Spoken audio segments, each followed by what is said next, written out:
You wake up. You don't know what day it is. You don't know what a day is. You hear footsteps. A door opens. Light spills into the room. Your tail starts wagging before you've consciously decided anything.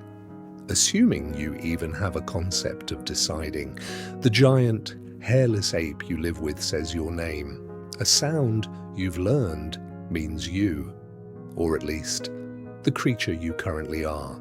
You follow them everywhere, into the kitchen, into the bathroom, especially the bathroom, because one moment they're here, and the next, they vanish behind a door.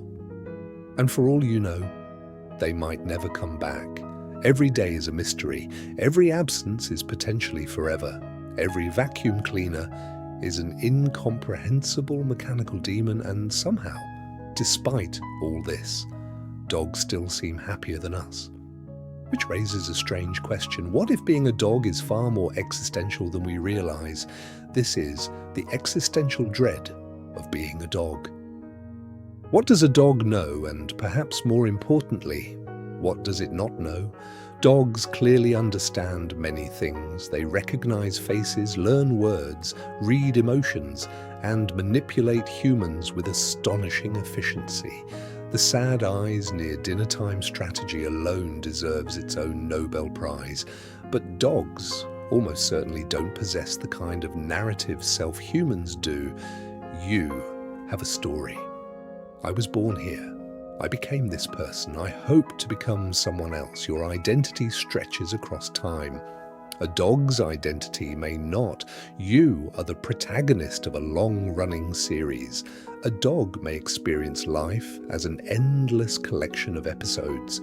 No season finale, no character arc, just squirrel. And that changes everything, because much of human suffering comes from living inside stories. Stories about the future, stories about failure, stories about who we should have been. Dogs seem largely exempt from all that, which sounds wonderful, until you realize something strange. If you don't fully understand time, how do you understand loss? And if you don't understand loss, what does goodbye even mean? Perhaps the strangest thing about dogs is that they live beside us. They share our homes, sleep in our beds, watch us laugh, watch us cry. And yet, their experience of reality may be profoundly different from ours. Modern research suggests that dogs possess remarkable social intelligence. But social intelligence isn't the same as self-awareness. A dog can understand you without necessarily understanding itself. Dogs can learn hundreds of words. The famous border collie named Chaser reportedly learned over 1,000 object names. Some dogs can recognize toys by name, follow complex commands, even infer the meaning of unfamiliar words. For thousands of years, humans shaped dogs into specialists. Not specialists in hunting or running, but in something far stranger, understanding us. Dogs read our faces, follow our gaze, and respond to our emotions with astonishing accuracy. After all, chimpanzees share our DNA, but dogs share our lives, and perhaps that matters more. But understanding humans isn't the same as understanding existence. Research suggests dogs may experience time differently from us. They remember, but perhaps not in the autobiographical way humans do. You can revisit childhood, imagine retirement, fear tomorrow, regret yesterday. A dog may do none of these things. Instead, it may live much closer to an eternal present. Humans carry yesterday and fear tomorrow. A dog may only know now. And then there's separation anxiety. The moment you leave the house, and some dogs begin to panic, heart rates rise, stress hormones increase, behavior becomes frantic, scratching doors, pacing hallways, waiting by windows. Imagine feeling abandonment without fully understanding where someone went, or when they'll return, or whether later even exists for a dog.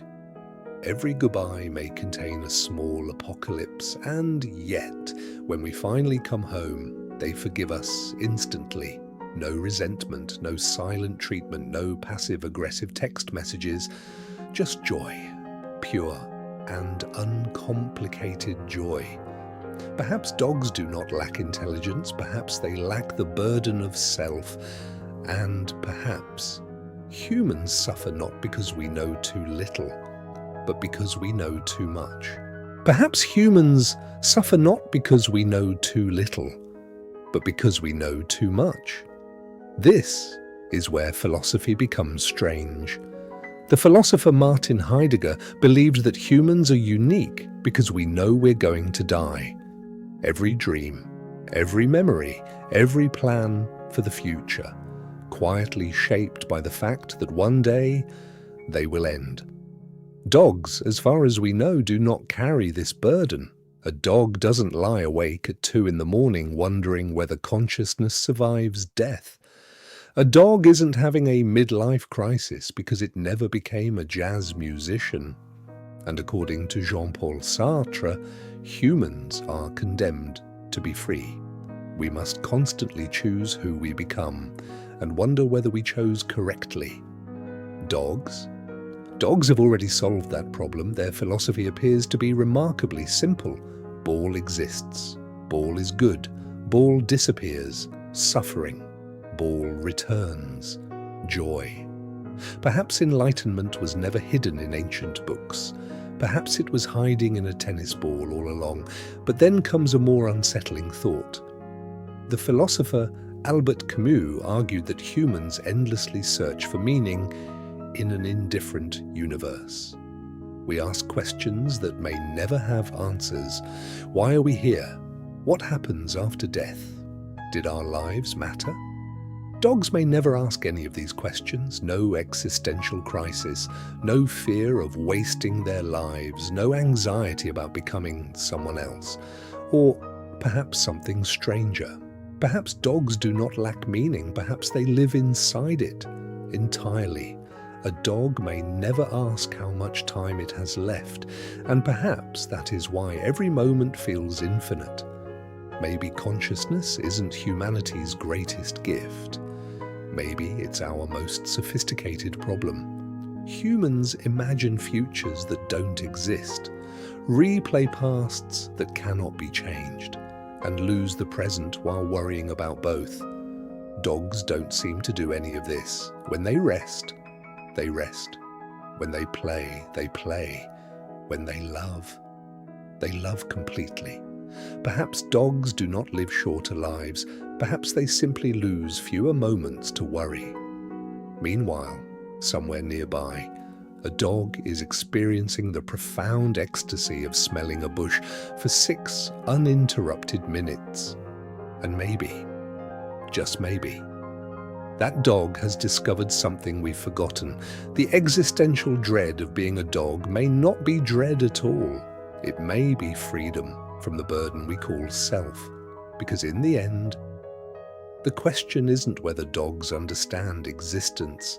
It's whether understanding existence has made humans happier. So tonight, when your dog falls asleep peacefully beside you, ask yourself one final question. If you could trade your endless thoughts for a single perfect moment, would you?